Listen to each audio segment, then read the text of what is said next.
ఉగ్రదాడులు జరుగుతున్న నేపథ్యంలో హైదరాబాద్ లాంటి ప్లేస్ సేఫేనా? నా పేరు వెంకటేష్, సికింద్రాబాద్ లైసెన్స్ ఇప్పుడు దీన్ని బట్టి చూస్తే ఏమనిపిస్తుంది అంటే మన దానికంటే ఇప్పుడు కొంచెం సేఫ్ అంటే సేఫే వాస్తవానికి. కాకపోతే రేపు జరిగేది మాత్రం కొంచెం డేంజర్ ఉంటుంది. ఎందుకంటే వాళ్ళు ఇప్పుడు కోపమే ఉన్నారు కాబట్టి, మనం చేసే దాడికి కోపమే ఉన్నారు కాబట్టి రేపు జరిగే సూచనలు ఉన్నట్టు అనిపిస్తుంది. దానివల్ల మనం కూడా కొంచెం జాగ్రత్త ఉండాలని. ఇప్పుడు ఇద్దరిని పోలీసులు అదుపులోకి తీసుకున్నారు, ఉగ్రదాడులకు సహకరించే వాళ్ళని, శత్రు దేశానికి.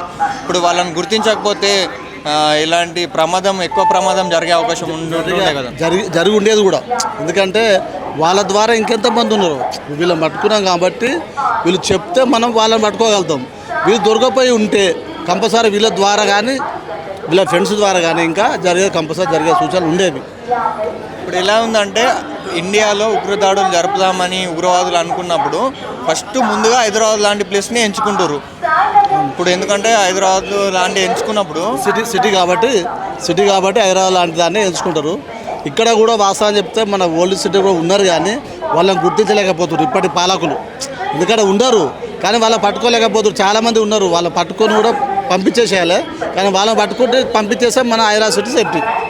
వాళ్ళని పట్టుకొని ఎడల కంపల్సరీ మనకు ఎప్పుడైనా మనకు కంపల్సరీ డేంజరే. ఇప్పుడు ఇద్దరిని పట్టుకోరు, ఇంకా నలుగురు ఉన్నారంట. వారిని ఇంకా తొందరగా గుర్తిస్తే బాగుంటుంది. నలుగురు కాదు, మనం అనుకుంటొచ్చు నలుగురు అనుకోవచ్చు, ఇంకా 40 మంది ఉండొచ్చు, ఉంటారు కూడా నాకు తెలిసి. ఎందుకంటే మనం ఎప్పటి నుంచో మా చిన్నప్పటి కూడా అనుకుంటున్నాం మేము కంపల్సరీ హైదరాబాద్లో మనకు ఉగ్రవాదులు వంటి శక్తులు చాలామంది ఉన్నారు. ఇది సేఫ్టీ ప్రదేశమే కానీ పట్టుకొని పంపించేసానుకో మనకు ఇంకా సేఫ్టీ. ఇప్పుడు వీళ్ళు దొరికిన వాళ్ళకు కరెక్ట్ శిక్ష చేస్తే మళ్ళీ ఉగ్రవాదులు అనేటోళ్ళు ఉంటారు కదా, భయపట్టించేటట్టు. ఏం లేదు, మనకు శిక్ష ఏంటంటే మన భారతదేశంలో శిక్షలు ఏంటంటే బయట దేశాల్లో మన దేశం చాలా ఫరక్ ఉంటుంది. దానివల్ల బయట దేశాల శిక్షలు ఆ బయట దేశాల శిక్ష ఎట్లుంటాయి, ఎంపుడే కాల్ చేస్తారు. ఇక్కడ కూడా వీళ్ళని తీసుకుపోయి జైల్లో పెట్టే బదులు తిండి పెట్టేవాళ్ళు కాల్ చేసేయాలి, ఇంకోటి భయపడతాడు. ఇప్పుడు ఒక అమ్మాయి అరెస్ట్ అయిందంట, జ్యోతి మల్హోత్రా, పాకిస్తాన్ సహకరించే యూట్యూబరు.